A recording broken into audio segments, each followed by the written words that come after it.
Yo guys, you can't believe it. Today is, I believe, the most important day in the history of the Hakuna Mipaka Oasis. Jawohl.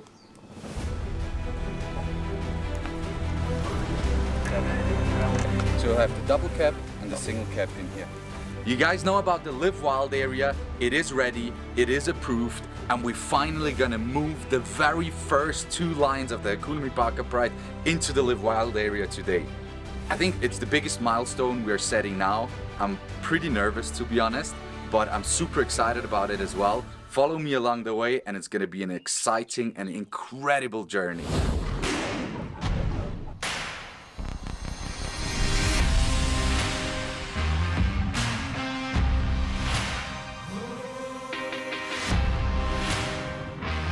Hey guys.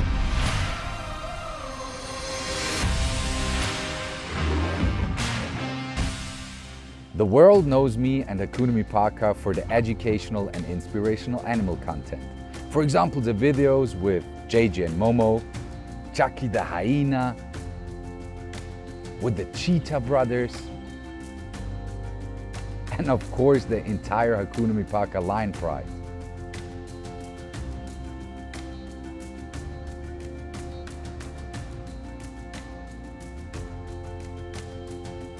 But what most of you people don't know is that for the past 4 years, I've been busy with an incredible, challenging long-term project called the Live Wild area. We are talking here about a 2 million square meter wild area on the Hakuna Mipaka property. Having this achieved, the only remaining big challenge was the movement of the lions into the Live Wild area. Because even though this area is still on the Hakuna Mipaka property, it is a very rocky and challenging path up there. Now the lions, they have never been sedated for such a long time before. So as you guys can imagine, such events can always bring a lot of risks and dangerous moments with it. This is also the reason why we had a huge film crew on site here on the Oasis. Because next to all of this, some of you might know this already, we are shooting the biopic of my life. And since this movement is one of the most important happenings and moments in my life, we wanted to make sure to be able to capture every single second of it. And this is also the reason why we are very limited in what we can actually show of the entire movement, because we're not allowed to spoil the biopic. All right, now let me explain you how the entire procedure of the movement took place. Now, first of all, Noe and I stayed at the main house, because as you guys might know from previous videos and events, when the vet comes out to dart the lions, we don't want to be associated with the vet, so we stay in order to not harm our relationship with the lions, and so we stay at the main house. This made me a bit nervous, to be honest, because whatever could have gone wrong, I wasn't there at the time. So I would stay at the radio at all times and just hope that Andy gives me some positive feedback on what's going on there. All right, so the vet just started Dexter and Snow. Everything went very well. The first big challenge actually is over, because we were just a bit scared that one lion got darted, falls asleep, and the other one is still awake and running around, because that could have caused some issue. This was not the case. They're both now laying under a tree, according to Andy's information, and they're busy falling asleep. So, hold on. As soon as they fell asleep and were fully sedated, we could enter the camp and do all the essential things. Oh boy.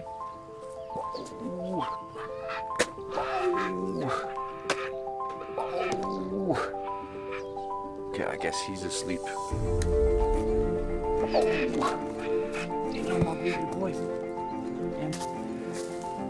I think he's good as well.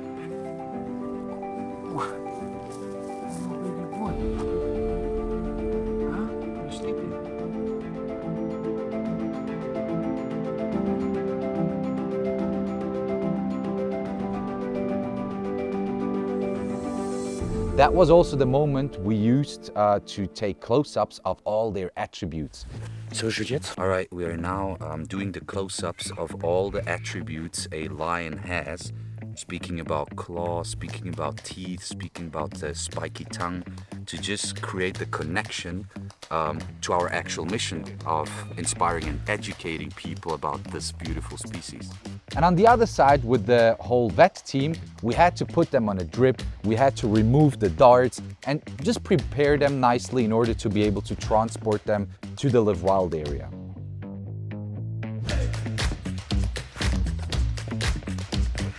No problem at all, you can walk.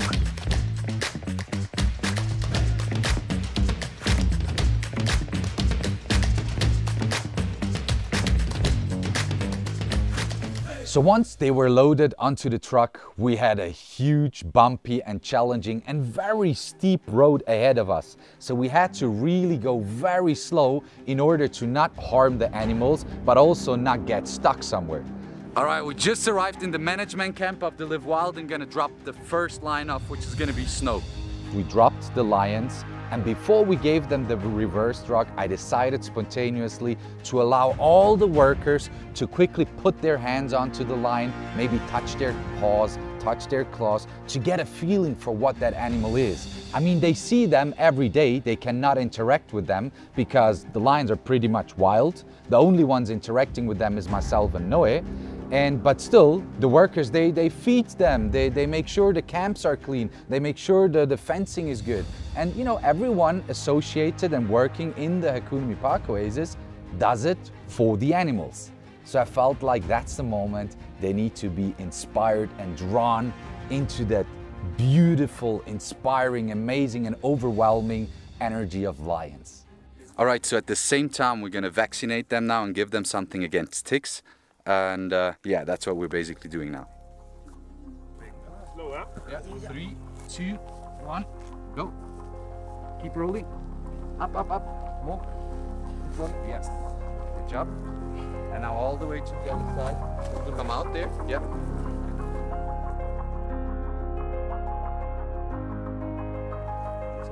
Good job. All right, we just dropped snow, we reversed the drug. It's gonna take him a while until he's gonna wake up, and meanwhile we're gonna sort out Dexter.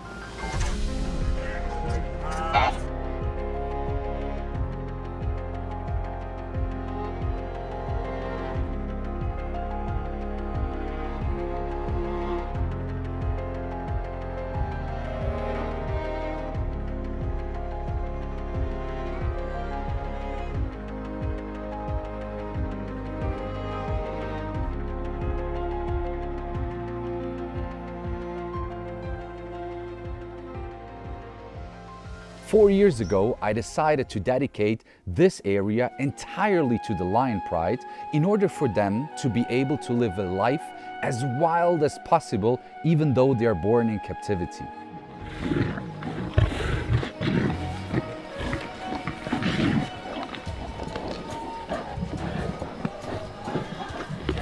Today, 4 years later, out of the 2 million, we successfully managed to enclose over 600,000 square meters with lion-proof fencing. Now, some of you might ask yourself now, why only enclosing 600,000 square meters and not the entire 2 million square meters? Well, guys, let me tell you, this is a hell lot of work. And the labor and material costs in order to be able to fence such a huge area are insane.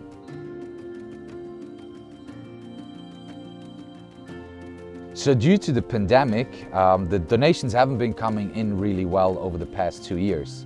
And as you might know, I'm also not really phenomenal at asking for money on my socials at all times. So what we did, obviously, we used the resources and the manpower we had during those 4 years, and that just allowed us to do the 600,000 out of the 2 million.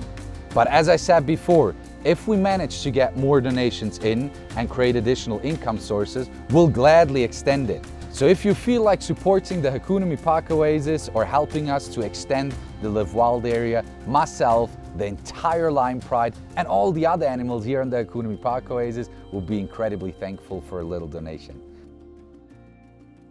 And then the moment of the day when both of them were fully awake again, fully active and operational, and we took the first walk through the literal wild with them. Honestly, guys, I think that was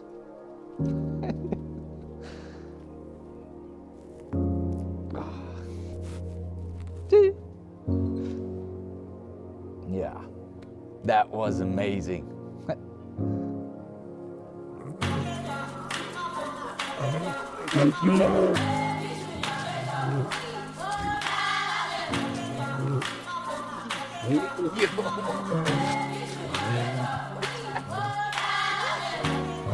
You know, after such a long period of time, you know, raising them, creating that family, you know, establishing that bond, seeing them in a beautiful natural camp, but ultimately being able to give them true freedom. And in the beginning, I was a bit scared, you know, sometimes they get sketchy, they hide between a tree, they want to jump on you, they want to try you, they want to dominate you. That's what happens all the time, and I'm documenting as well all of that on my social media.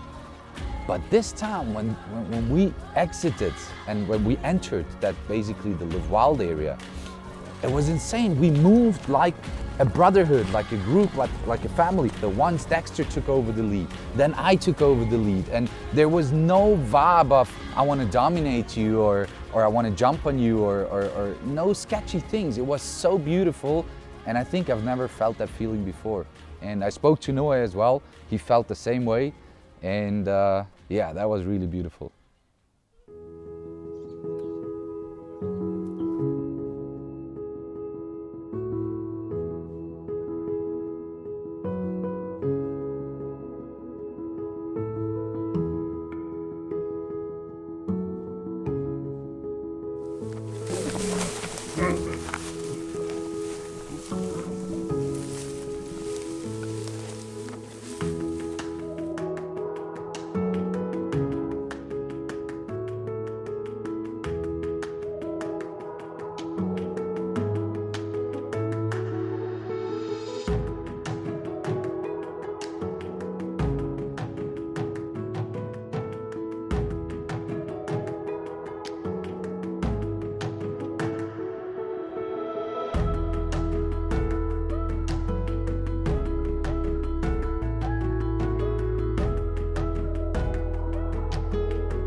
I hope you guys enjoyed this video, and if you want to see what's next, then make sure to subscribe my YouTube channel right now. And if you want to see more content, you're so welcome to follow my other socials as well. Thank you so much for watching, and see you guys later.